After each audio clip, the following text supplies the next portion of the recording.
जेठ जी के उस एक फैसले ने मेरी पूरी जिंदगी की दिशा हमेशा हमेशा के लिए बदल कर रख दी थी। अगर उस तूफानी रात वो बंद दरवाजा न खुलता तो शायद घर का सबसे बड़ा राज और मेरा वजूद दोनों हमेशा के लिए मिट जाते। मेरे गोल और गोरे गाल, हिरनी जैसी चंचल चाल, चपटी और लंबी नाक तथा सुराहीदार पतली कमर को देखकर हवेली में आने जाने वाला हर शख्स थम सा जाता था। लेकिन मेरे इस रूप और खूबसूरती के पीछे छुपा खालीपन कोई नहीं समझ पाता था। शहर से दूर, घने जंगलों और ऊंचे पहाड़ों की तलहटी में बसी हमारी पुरानी हवेली में उस दिन एक अजीब सा सन्नाटा पसरा हुआ था।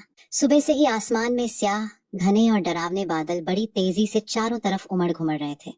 दोपहर ढलते ढलते चारों तरफ ऐसा घना अंधेरा छा गया मानो दिन के उजाले में ही आधी रात ढल गई हो। घर के बाकी सभी लोग, मेरी सास, ससुर और देवर, पड़ोस के शहर में एक पारिवारिक विवाह समारोह में शामिल होने गए हुए थे। पहाड़ी रास्तों पर अचानक हुए भारी भूस्खलन की वजह से उनका उस रात वापस लौटकर आना पूरी तरह से नामुमकिन हो गया था। इस विशाल, पुरानी और सुनसान हवेली में केवल मैं और मेरे जेठ जी, समर ही एक साथ मौजूद थे।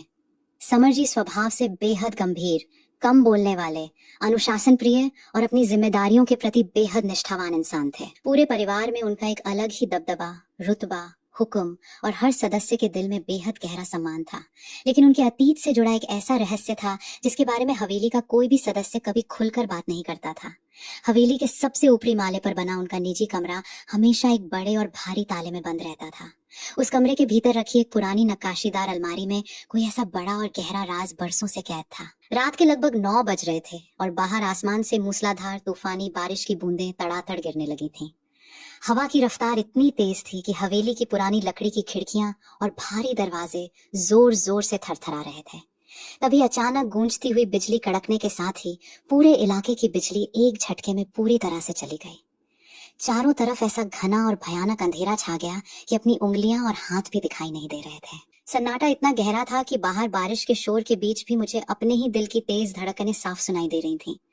मैंने सोचा कि नीचे मुख्य हॉल में जाकर पुरानी पीतल की लालटेन ढूंढकर माचिस से जला दूं ताकि अंधेरा दूर हो सके। मैं अपने अंधेरे कमरे से बाहर निकली और अपनी पतली कमर को लचकाती हुई लकड़ी की पुरानी सीढ़ियों की तरफ धीरे धीरे अपने कदम बढ़ाने लगी। लकड़ी की पुरानी और भारी सीढ़ियां मेरे हर एक कदम की आहट पर हल्की सी चरमराहट की आवाज पैदा कर रही थी।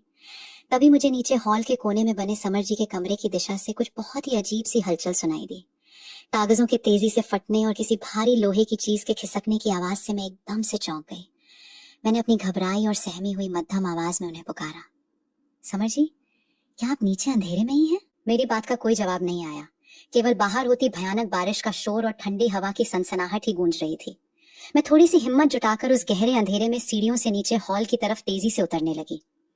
लेकिन घने अंधेरे के कारण सीढ़ी का आखिरी और निचला पायदान मुझे समय पर ठीक से दिखाई नहीं दिया। मेरा एक पैर फिसल गया और मेरा शारीरिक संतुलन सीढ़ियों पर पूरी तरह से बिगड़ गया। मुझे लगा कि मैं संगमरमर के ठंडे और सख्त फर्श पर जोर से गिर पड़ूंगी, पर अंधेरे में 2 मजबूत बाहों ने मुझे संभाल लिया। अंधेरे में सब कुछ पल भर के लिए पूरी तरह से थम सा गया था और हवेली की हवा रुक गई थी। समर जी का एक मजबूत हाथ मेरी कमर के पीछे था और दूसरा हाथ मेरी कलाई को बहुत मजबूत पकड़े हुए था। हम दोनों की तेज, उतावली और गर्म सांसें उस अंधेरे में एक दूसरे के बेहद करीब होकर सीधे टकरा रही थीं। संभल कर, इतनी जल्दबाजी और उतावली अच्छी नहीं होती। समर जी की भारी और गंभीर आवाज कान के पास गूंजी। उनकी आवाज के अनोखे ठहराव ने मेरे पूरे वजूद में एक अजीब सी अनजानी सिहरन और गर्माहट भर दी। वो अचानक बिजली चली गई थी, इसलिए मैं डर कर नीचे आ रही थी।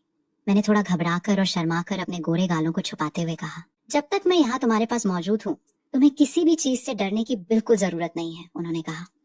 उन्होंने तुरंत जेब से माचिस निकाली और हॉल की लकड़ी की मेज पे रखी पुरानी कांच की लालटेन को जला दिया। लालटेन की पीली गर्माहट भरी रोशनी ने पूरे हॉल के फैले हुए अंधेरे को पल भर में चीर कर दूर कर दिया। समर जी धीरे से सोफे पे बैठ गए और उन्होंने सामने रखी मेज पर एक पुराना मुड़ा हुआ चमड़े का लिफाफा रखा। आप इतने अंधेरे में नीचे क्या कर रहे थे समर जी, और ये मेज पे रखा लिफाफा क्या है? मैंने उत्सुकता से पूछा।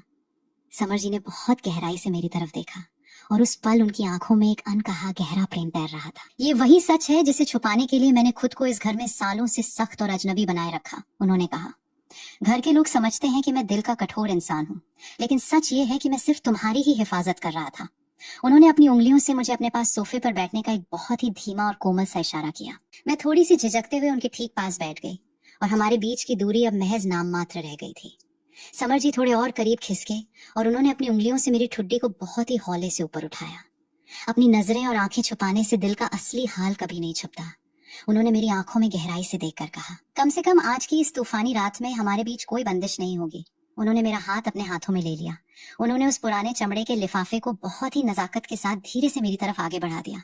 इसे अपने हाथों से खोलो और आज उस रात से पर्दा उठने दो जो हमें सालों से आपस में बांधे हुए था। जब मैंने अपने कांपते हुए हाथों से उस लिफाफे को खोला तो उसमें मेरी एक बहुत ही पुरानी तस्वीर रखी हुई थी। साथ ही उस हवेली की पूरी वसीयत के मूल कागजात थे जिनमें उन्होंने अपनी सारी जायदाद मेरे ही नाम कर दी थी। उस दस्तावेज पर साफ शब्दों में लिखा था कि मेरी सुरक्षा और अधिकार का पूरा हक हमेशा मुझे ही दिया जाएगा। मेरी आंखें खुशी और एहसास से नम हो गईं, क्योंकि जिस इंसान को मैं सख्त समझती थी वो मेरी असली ढाल था। आपने इतना बड़ा कदम और ये सब कुछ मेरे लिए किया? मैंने रुंधे हुए भारी गले से उनसे पूछा। समर जी ने मुस्कुराते हुए अपनी कोमल उंगलियों से मेरी आंखों से धीरे से गिरा एक आंसू पोंछ दिया। दुनिया में कुछ रिश्ते जुबान से बयां नहीं होते, वे बस चुपचाप ताउम्र निभाए जाते हैं। उन्होंने बहुत प्यार से कहा, आज की ये खास रात ये साबित करने के लिए काफी है कि तुम ही मेरी इस पूरी जिंदगी का असली मकसद हो। बाहर आसमान में कड़कती बिजली और बारिश की अनवरत छम छम आवाज के बीच हमारे बीच की सारी दूरियां मिट गईं। उस लालटेन की मध्यम रोशनी में दो रूहों और दिलों के बीच बरसों से खड़ी कठोर दीवारें हमेशा के लिए ढह गईं। उस एक अनकहे फैसले और उस तूफानी रात ने हमारे बीच के हर संशय और हिचकिचाहट को पूरी तरह मिटा दिया। एक बेहद गहरा, पवित्र, अटूट और अनकहा रिश्ता हम दोनों के बीच हमेशा हमेशा के लिए कायम हो गया।